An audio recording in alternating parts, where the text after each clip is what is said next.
What's going on, ladies and gentlemen of the nation? Your dude Sly here, back at it with my pre-E3 speculation video, and this time we're going to be talking a little bit of technology, the next-gen Xbox and PS5. Now, Sony has canceled their show for this year, which kind of seems to me an odd time to cancel, but Microsoft, however, is still going strong, and if rumors are to be believed, then Phil Spencer will officially announce the next-gen Xbox consoles. PlayStation, however, we're not so sure about. Some industry insiders have pointed to a holiday of 2020 as its release date, while others say it could be as late as 2022. The latter seems most likely. But first off, let's talk about what we know about each and compare them to current technology. We'll hit on hardware choices, performance, the power of each, and most importantly, the price points. Recently, the Xbox One X debuted, and it absolutely did not disappoint.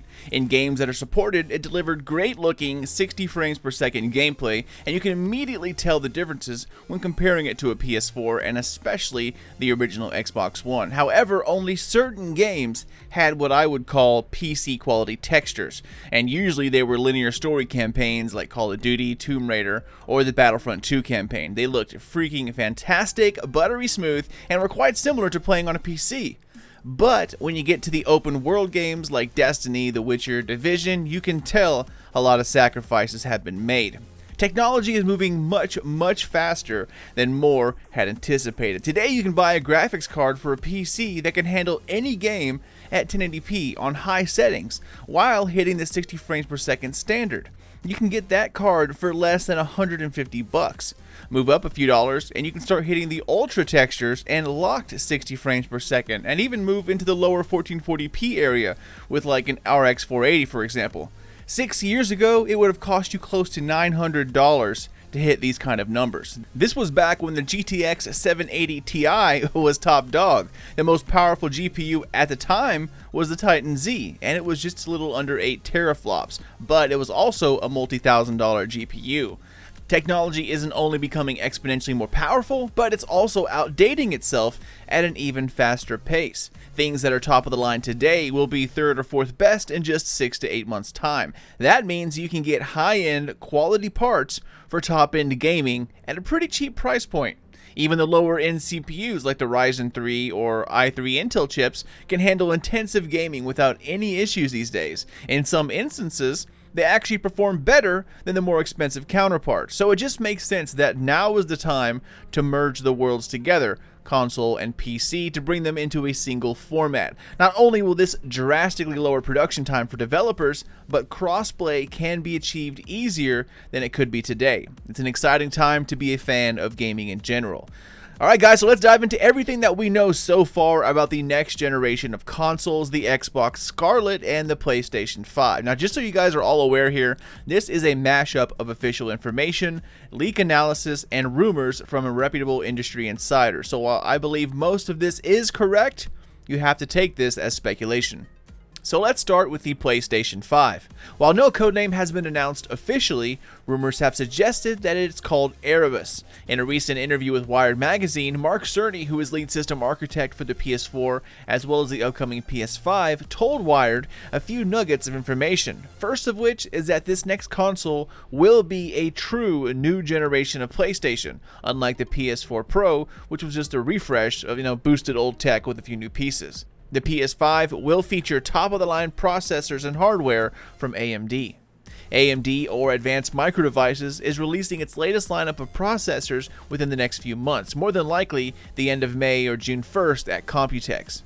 AMD will officially announce its Ryzen's third generation of chips that are built on bleeding-edge 7nm technology. It also features a reworked architecture known as Zen 2. The PS5 will feature this type of technology in the form of an octa-core Ryzen CPU, and on top of that, its graphics will be AMD as well, using its latest Navi hardware, which we think will also be announced at Computex. This will allow the PS5 to be able to handle ray tracing, which was confirmed by Mark Cerny, as well as support 8K graphics, and it also has a custom 3D audio chip for something we're not quite sure about, but they just said it's for better immersion. Best thing is that Sony also confirmed the PS5 will ship without an HHD and instead feature a top-of-the-line SSD, and also backwards compatibility to PS4 has been confirmed as well. Now, as far as virtual reality or the PS4 headset, Sony is tight-lipped on its PlayStation VR for some reason, something else we'll have to wait on. Rumor has it that Sony is going to be shooting for 8 teraflops of computational power, which is pretty insane. Remember that almost $3,000 Titan Z we talked about earlier? It was only 8 teraflops 6 years ago for $3,000. The current PS4 can only muster a little over 1.8 teraflops, so that is a massive improvement. Even the PS4 Pro, which had its struggles in 4K, could only hit a little over 4 teraflops. But if developers can manage games like God of War, Red Dead Redemption, and Tomb Raider with 4 teraflops or less, imagine what they can do with double that power. Now, in today's standards, 8 teraflops, is a lot, but not really top of the line anymore. Because remember, this is a console. It's all about the most power you can cram in at a certain price point. Believe it or not, Sony and Microsoft do not use consoles as their main source of income. The Xbox One X was actually sold at a loss of a few cents, and the current gen consoles only brought in a few bucks for each one sold. Now, how much exactly, I really don't have that information and I can't say, but consoles are merely a gateway to that income, which of course is software and subscriptions. Once you have their machine, you have to use all of their stuff. Now, concerning these next generations of consoles, there have been various leaks throughout the past year. Some real, some not, some just too crazy to believe. But one that I do think legit is this. It shows a PS5 dev kit being tested at a developer studio, and as you can see here, it is still a bit thick, but look at that controller. Seems like a logical next step for the DualShock brand. So if this leak is to be believed, then dev kits are all over the place, which means we're not that far away from getting an official announcement. Next up, let's talk about pricing, guys. A top-of-the-line CPU with new graphics, new SSD, new memory, that's not going to be cheap, and so far rumors seem to point at the PS5 being sold at around $500, $499 to be exact. So to hit a rumored price point of $499, the next gen PS5 is using what's known as an APU, or accelerated processing unit, instead of a traditional CPU-GPU combo. APUs are much smaller with less power draw, but also historically not as powerful as a CPU-GPU setup. However, these AMD APU chips are designed specifically for Sony and the PS5, and personally, I believe they will make the world rethink how it sees an APU. As of today, May 11th, there's still no word on official release dates or even an official announcement, but I have no doubt that it will be coming sometime this summer or even perhaps at the Sony Experience. One thing we can say is that Sony is definitely looking to wow their fans. Alright guys, next up, let's move over to the next generation Xbox, which we actually know less about than the PS5. However, that doesn't stop us from scoping out a few details. Coming up here soon at E3 in June, Xbox will be pushing heavily into its recently announced xCloud platform, which I believe is how games will be played in the not so distant future. I mean, these streaming platforms like xCloud, Google Stadia, Shield, etc., they let the user play a game through any smart device like your phone, smart TV, console, PC, etc., and all you need is the controller. The gigantic server has all the powerful components and hardware needed to stream a game to your TV without sacrificing quality. When it's all said and done, you'll be able to play a game from anywhere as long as you have a connection and have it look just as good as playing it on an Xbox One. A little further into the future, companies are even shooting for 4K and locked 60 frames per second on high settings streaming, and you don't need any of the expensive equipment to do so. Like I said, just a controller and a TV. I really do believe that streaming is going to take over, just about everything in the distant future. As of right now, the xCloud is still experimental, but it is coming soon, and it shows how digital games are now becoming the norm. My PC doesn't even have a disk drive anymore, and the next generation of Xboxes will be sporting the same.